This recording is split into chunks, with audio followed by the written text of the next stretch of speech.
Hey guys, Clyde, the real estate Dunn here. Lately, I've reading about and following this whole 50-year mortgage thing and have found most people are freaking out about 50-year mortgages.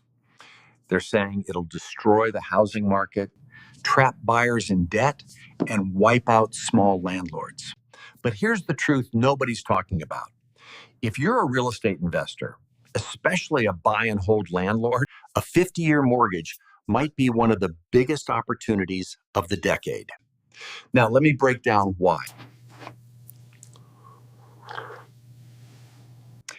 Every time a new mortgage product hits the market, the headlines get loud. And usually, the conversation turns into fear instead of facts. But real estate investing has never been about reacting emotionally. It's about understanding leverage. So before you dismiss 50-year mortgages as dangerous, let's look at them the way investors actually do. Everyone else is worried about slow equity growth. But investors know something homeowners don't. Cash flow keeps you in the game. Equity is the bonus. A 50-year mortgage means lower monthly payments, higher cash flow, and easier debt coverage ratios, as well as more room for repairs, reserves, CapEx, and less stress during vacancies. If your payment drops by even $200 to $400 a month, that can turn a borderline deal into a cash-flowing asset. That is how portfolios scale and multi-generational wealth begins to grow. Critics say longer mortgages will push prices up. Good. Higher prices mean higher appraisals, higher rents, and higher long-term asset values.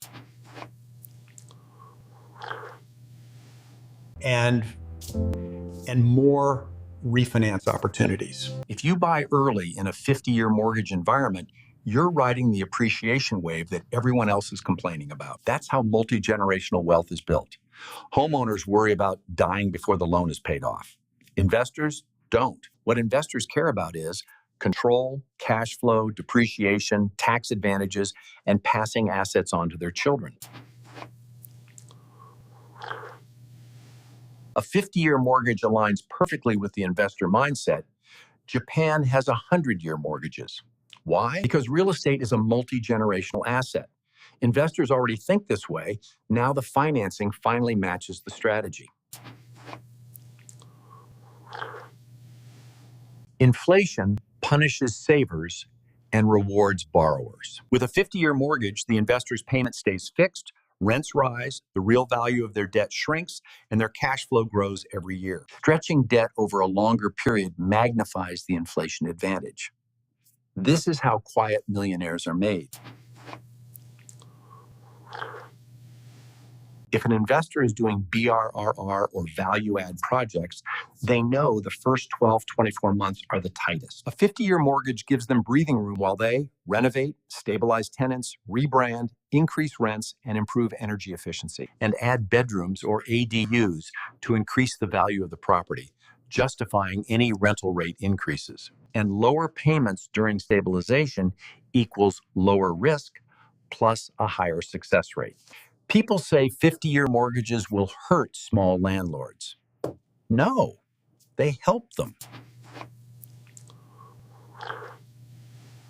Institutional investors already use long-term, interest-only, and balloon-structured debt. A 50-year mortgage simply gives small investors access to similar tools, like easier qualifications, faster scaling, more competitive offers, and better survival during downturns. This is how everyday investors compete with Wall Street. 50-year mortgages aren't a threat. They're a tool.